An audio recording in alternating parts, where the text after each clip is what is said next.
ana krater çıkışı bulunmaktadır. Bunlardan bir tanesi 3195 metre yükseklikte ve içerisinde krater gölü de barındıran bir kraterdir. İkinci kraterimiz ise 3170 metre yüksekliğe sahip olan ikinci krater olarak dikkatimizi çekmektedir. Ve bu kraterlerin içerisinde de yine çok az miktarda su bulunmaktadır. İki krater arasında yaklaşık olarak 3,60 kilometrelik yani 3600 metre civarında bir mesafe farkı bulunmaktadır. Uydu görüntülerini takip ettiğimizde lav çıkışının gerçekleşmiş olduğunu zaten bariz bir şekilde görebilmekteyiz.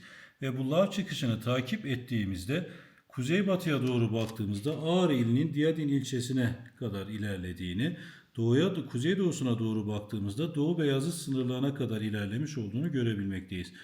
Dağın güneyine doğru indiğimizde ise Van ilinin Çaldıran ilçesi sınırlarına kadar yaklaşmış olduğunu görebilmekteyiz ki krater ile arasındaki mesafeye baktığımızda gerçekten büyük bir mesafe farkı, yaklaşık olarak 21,44 kilometrelik bir mesafe farkının gerçekleştiğini görmekteyiz ki Tendürek Dağı'na baktığımızda Tendürek Dağı Van Gölü'nün etrafında yer almakta olan 5 volkanik dağdan birisi olarak dikkatimizi çekmektedir. Güneybatıdan kuzeydoğuya doğru takip edecek olursak Nemrut Dağı, Süphan Dağı, Tendürek Dağı, Büyük Ağrı ve Küçük Ağrı Dağları olmak üzere Van Gölü'nün etrafında güneybatı kuzeydoğu istikametinde yerleşmekte olan 5 tane volkanik dağ bulunmaktadır. Bunlar içerisinde şu an günümüz itibariyle değerlendirdiğimizde en hareketli görünen volkanik yapı ise Tendürek Dağı olarak kendini gösterir. Tendürek Dağı'nda günümüz itibariyle baktığımızda yapılan incelemelerde bu uydu görüntülerine göre 2 tane ana krater olduğunu görebilmekteyiz. Bu kraterlerden bir tanesi 3155 metre yüksekliğe sahipken bir diğeri ise 3195 metre yükseltide kendini göstermektedir. Ve volkanik yapıya genel itibariyle değerlendirme açısından bakarsak kalkan tipi bir volkan ve geniş alanlara yayılmış bir volkan yapısı dikkatimizi çekmektedir. Lav çıkışları her iki kraterde de gerçekleşmiş ve en son 1855 tarihinde bir lav çıkışı gerçekleşmiştir Tendürek Dağı'nda.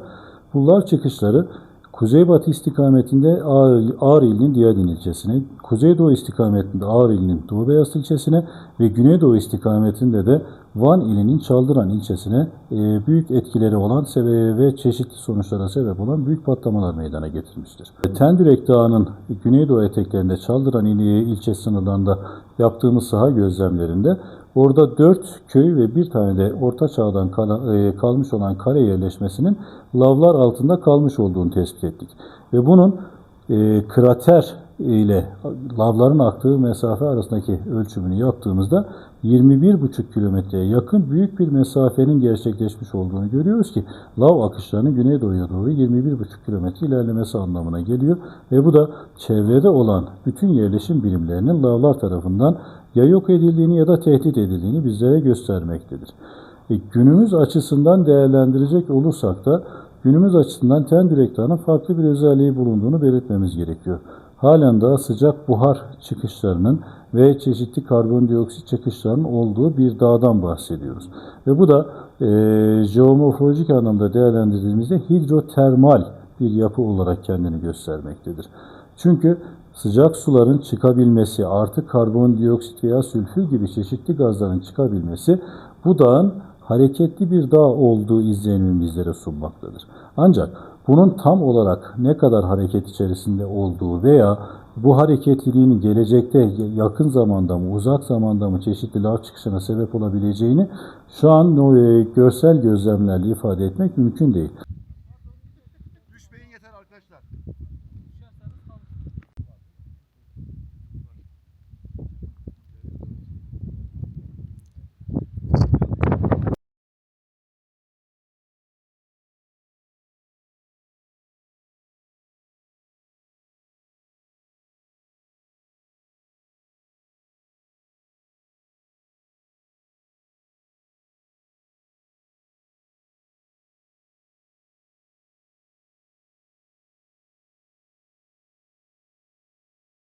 Ağrı İl ve Çeçen Üniversitesi olarak şu anda bir proje hazırlığına başlamış bulunmaktayız.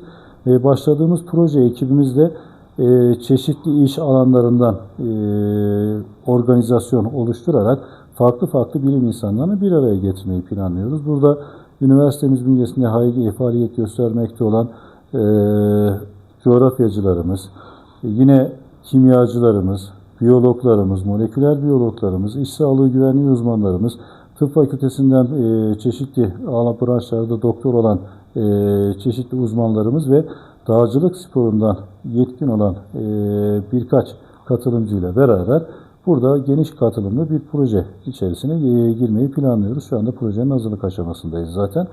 Ve bu ülkemiz açısından acaba risk teşkil eden bir dağ mıdır? Yoksa bu dağ normal gaz çıkışlarını gerçekleştirmekte olan uyuyan volkan olarak adlandırdığımız bir dağ mıdır? Bunların cevaplanması açısından da bu ölçümlerin gerçekten ortaya çıkarılması gerekmektedir diye düşünüyoruz. İtalya'da Pompei Dağı'ndaki lav çıkışlarından dolayı insanların lavlar altında kalmış görüntüleri veya kentin lavlar altında kalmış görüntüleri dünyanın her tarafından çok büyük oranda turistlerin Pompei'ye gitmesine sebep olmaktadır.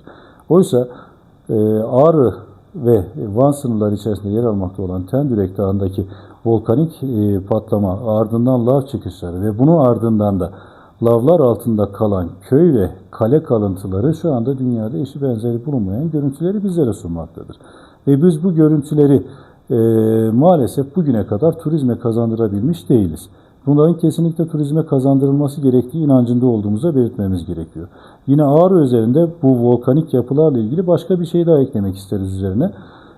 Ağrı ili şu anda Türkiye'de aktif veya uyuyan volkan olarak kabul ettiğimiz volkanlardan 4 tanesine ev sahipliği yapmaktadır. Patmos ilçe sınırları içerisinde yer almakta olan Süphan Dağı, Diadem ve Doğu Beyazıt ilçeleriyle sınırı olan Tendürek Dağı, Doğu Beyazıt ve Iğdır arasında sınır oluşturan Büyük Ağrı ve Küçük Ağrı Dağları olmak üzere 4 tane volkanik kütleye sahip bir ilde yaşıyoruz.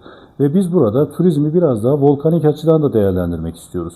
Hem jeomorfo turizmi adını verdiğimiz jeomorfolojik özelliklerin turizme kazandırılmasını hem de dağcılık turizmi açısından büyük bir değeri ön plana çıkaralım. Süphan Dağı'ndan başladığımız güzergahımızı Süphan'dan Tendürek'e, Tendürek'ten de Büyük Ağrı ve Küçük Ağrı'ya taşıyacak şekilde önemli bir volkan tur rotası oluşturarak Türkiye'de hiç olmayan bir volkan tur rotasıyla beraber de Ağrı turizmine büyük bir katkı sağlayacağı inancında olduğumuzu belirtmek istiyorum.